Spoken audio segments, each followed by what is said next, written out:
saw that in 1942, Hoover forced Prescott Bush to give up his active political support for his favorite young politician, Adolf Hitler. However, 4 short years later, he found another young man to sponsor in politics, Nixon, who is documented as employing Jack Ruby a year after this photo was taken. Nixon, who hired Hunt, who hired Connally, was created and sponsored from the very beginning by Prescott Bush. Are you surprised? Well, you better get over it in a hurry. This barely readable piece of paper was declassified by the FBI in 1977 and released. It's a memo written by J Edgar Hoover, the head of the FBI. The title is Assassination of President John F. Kennedy. It is about a meeting that took place between the FBI and the CIA the day after the assassination. The memo names George Bush as one of 2 CIA officials sent to get Hoover's report on the activities of the CIA's misguided anti-Castro Cubans. The memo was a scandal when it was made public in 1988 because it says that George Bush was in the CIA in 1963. It says that Bush lied when he told the public that he had no CIA experience before becoming director in 1974. It means he was in the CIA when he ran for Senate and lost in 1964, and when he ran for Senate and lost in 1970. And it means that he was in the CIA when Nixon brought him into the White House, trailing E. Howard Hunt behind him.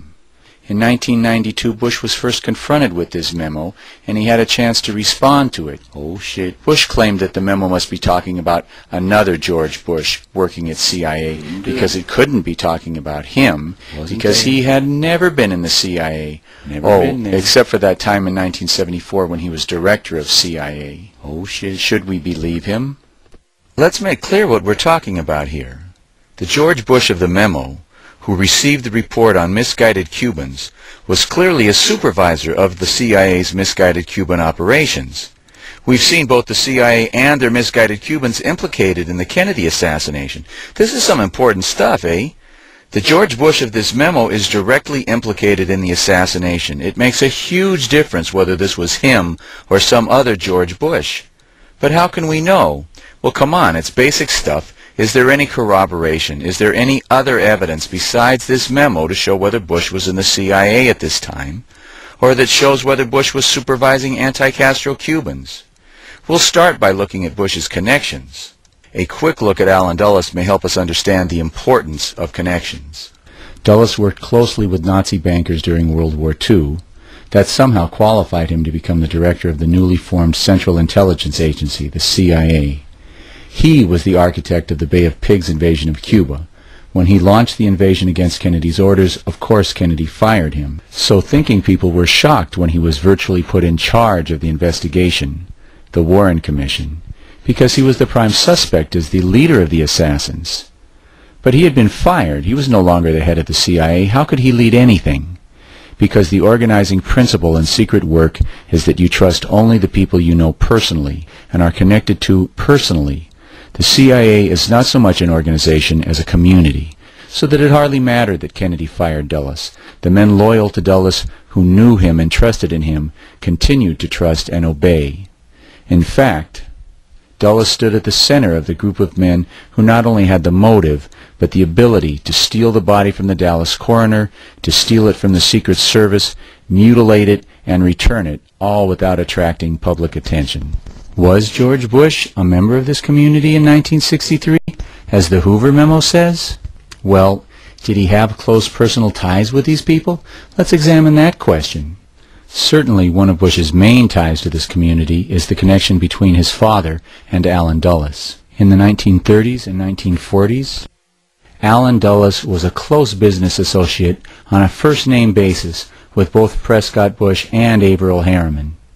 Before that, during World War I, before there was a CIA, Prescott worked for Army Intelligence, a forerunner and parallel organization to the CIA. Through his closest associate, Averell Harriman, Prescott is also tied to Richard Bissell, the CIA Director of Operations for the Bay of Pigs, who was fired by Kennedy. Bissell, like Hunt, also worked for Averell Harriman for 10 years before joining the CIA. Prescott also partnered with William J. Casey, director of CIA under Reagan, in 1962. At the time, Kennedy was moving to dismantle the CIA. Prescott and Casey together founded the National Strategy Information Center to directly fight against Kennedy's efforts. But at the center of Bush's connections in the world of secret murder and filth is his membership in the secret society of Skull and Bones, a secret Yale fraternity famous for its celebration of racism, robbery, and death. This tomb is where they meet twice a week to engage in black rituals using skulls, candles, and ceremonial group masturbation. It's supposed to be kind of a gay group marriage thing. Brothers under the skin is how the Bonesmen describe their relationship. Their graduates are a powerful bunch of devils. Averill Harriman and Prescott Bush were Bonesmen. George Herbert Walker Bush was a Bonesman, and so was his uncle, George Herbert Walker. Robert Lovett, architect of the CIA, was a Bonesman, selected for membership by Prescott himself. F. Davison was also selected for membership in Skull and Bones in 1918, the year Prescott did the picking. Davison was in charge of hiring for the CIA in 1948, the year George Herbert Walker Bush left Yale in search of a job. Davison had a son, Endicott Peabody Davison. Endicott was Skull and Bones, class of 48, making him brother under the skin with George Herbert Walker Bush. He's also the Bush family lawyer. As both former president and director of CIA, old Beelzebub himself, George Herbert Walker Bush is the most distinguished of modern Bonesmen. But the question is whether he was in the CIA in 1963, as Hoover says. In a world where personal connection is everything, no one could possibly have a closer relationship to the head of hiring for CIA than George Herbert Walker Bush. Bush's first job on leaving Skull and Bones was to work for Neil Mallon, brother under the skin to Prescott, class of 18. In a letter to White House aide C.D. Jackson, dated March 26, 1953, the now Senator Prescott Bush described Neil Mallon as a very old and dear friend. I might say that Neil Mallon is well known to Allen Dulles and has tried to be helpful to him in the CIA, especially in the procurement of individuals to serve in that important agency. So George went directly from Skull and Bones. He went directly from being a brother under the skin to the son of the director of hiring for CIA to working for a recruiter for the CIA. You could not ask for more powerful evidence that Bush was in the CIA when Hoover said he was. But you can get it. This letter records a meeting between Prescott Bush, George's CIA promoting father, Neil Mallon, the CIA recruiter, and Allen Dulles, the head of CIA, to discuss, quote, our pilot project in the Caribbean, unquote. In 1959, the year that Allen Dulles began planning the CIA invasion of Cuba at the Bay of Pigs, Bush began his independent business career as the sole owner of Zapata Offshore Oil. Zapata Offshore's oil rigs just happened to be positioned right in the middle of CIA operations in the area 30 miles north of Cuba near Cay Sal, an island used by the CIA for supplying the various terrorist raids of Operation 40, Operation Mongoose, Alpha 66, and the rest of these murders against Cuba. The assassins of Operation 40 were supervised by E. Howard Hunt. Hunt was also a supervisor of the Bay of Pigs invasion. The secret code name for the Bay of Pigs invasion was Operation Zapata. Operation Zapata? Zapata Offshore?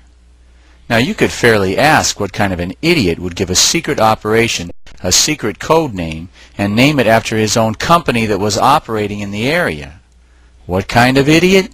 George Bush, that's what kind of idiot. In World War II, Bush named his plane after his wife, the Barbara II.